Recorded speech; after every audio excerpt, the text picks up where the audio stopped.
আপনি ভাবতেও পারবেন না ইরান ইসরায়েলের যুদ্ধ চলতে থাকলে ইউএস এর লাভ কি হতে পারে এন্ড সেই সঙ্গে বিজনেসম্যান হিসেবে ডোনাল্ড ট্রাম্পের ব্যবসার প্রসার কিভাবে হওয়ার সম্ভাবনা রয়েছে এন্ড অনেকে এখন এই প্রশ্ন ছুটছে, তবে কি লাভের গুড় খাওয়ার জন্যই ইউএস এর এত ইন্টারেস্ট ইরান ইসরায়েলের এই সংঘাত নিয়ে? চলুন বিষয়টা এক্সপ্লেন করি, তাহলে অনেক কিছুই আপনার ক্লিয়ার হয়ে যাবে।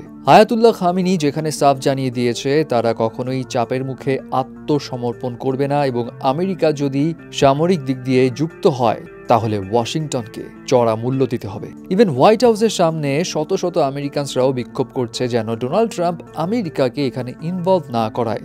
কিন্তু তারপরেও ডোনাল্ড ট্রাম্প এখন ইরানে মার্কিন হামলার পরিকল্পনার জন্য পারমিশন দিয়ে দিয়েছে, যদিও সরাসরি যুক্ত থাকবে কি থাকবে না সেই বিষয়ে কোনো ফাইনাল ডিসিশন এখনো আসেনি, অ্যাটলিস্ট এই খবর দেওয়া পর্যন্ত তো না। কিন্তু বারবার ওই একই প্রশ্ন সামনে আসে, ডোনাল্ড ট্রাম্পের এত ইন্টারেস্ট কেন ইরান ইসরায়েলের মাঝে ঢোকার? শুধু কি ইসরায়েলের সঙ্গে সুসম্পর্ক রয়েছে এটার কারণেই? অ্যাকচুয়ালি রিজন শুধু এটা না, এখানে ইউএসেরও একটা বিশাল স্বার্থ রয়েছে যেটা অর্থনৈতিক। দেখেন, সিম্পল হিসাব, এই ধরনের ভূ রাজনৈতিক উত্তেজনার সময় মার্কিন ডলার সাধারণত নিরাপদ মুদ্রা হিসেবে বিবেচিত হয়। কেন? তখন বিনিয়োগকারীরা তাদের টাকা নিরাপদ জায়গায় রাখতে চান, এবং মার্কিন ডলারকে নিরাপদ মুদ্রা বলার পিছে বেশ কিছু কারণ রয়েছে। নাম্বার 1, যুক্তরাষ্ট্রের শক্তিশালী অর্থনীতি, এবং এমন সংকটময় পরিস্থিতিতেও তাদের আর্থিক অবস্থা স্থিতিশীল থাকে, তাই বিনিয়োগকারীরা ভরসা করে ডলারে টাকা রাখেন। নাম্বার 2, বিশ্ব বাণিজ্যে ডলারের আধিপত্য। তেল, গ্যাস এবং অন্যান্য গুরুত্বপূর্ণ পণ্যের কেনাবেচা ডলারে হয়, ফলে বিশ্বের প্রায় সব দেশের কাছে ডলারের চাহিদা থাকে।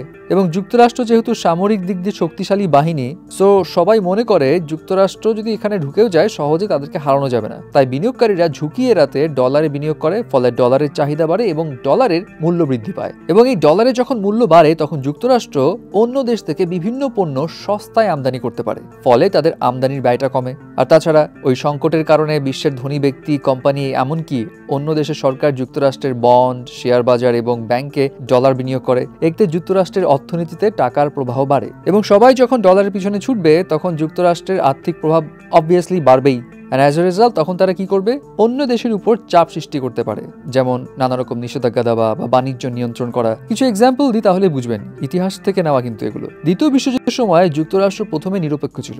তারা ইউরোপের মিত্র দেশগুলোকে, যেমন যুক্তরাজ্যকে অস্ত্র ও সরঞ্জাম বিক্রি করছিল। 1941 সালে তারা যুদ্ধে অ্যাকচুয়ালি যোগ দেয়।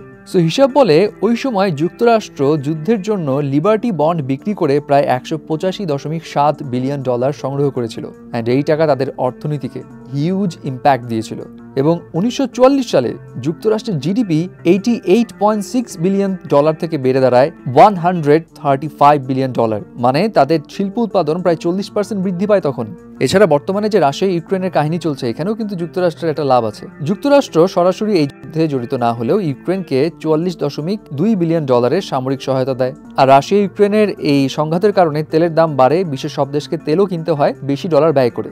এতে ডলারের চাহিদা অফকোর্স আবার বাড়তে থাকে, যুক্তরাষ্ট্র অর্থনীতি শক্তিশালী হয়ে যায়, এবং 2022 সালে যুক্তরাষ্ট্রের তেল রপ্তানি থেকে আয় ছিল প্রায় 83 বিলিয়ন ডলার। এবং রাশিয়া ইউক্রেন যুদ্ধের কারণে ইউরোপ রাশিয়ার গ্যাসের উপর নির্ভরতা কমিয়ে যুক্তরাষ্ট্র থেকে লিকুইড গ্যাস কিনতে শুরু করে। এবং 2022 সালে যুক্তরাষ্ট্র ইউরোপে 56 মিলিয়ন টন এনএলজি মানে লিকুইড গ্যাস রপ্তানি করে, যা 2021 সালের তুলনায় 60% বেশি। এই বাণিজ্য ডলারে হয়, তাই এটি যুক্তরাষ্ট্রের অর্থনীতিতেই আবার ফিরে আসে, এবং এনএলজি রপ্তানি থেকে 100 বিলিয়ন ডলার আয় হয় ইউএসএ।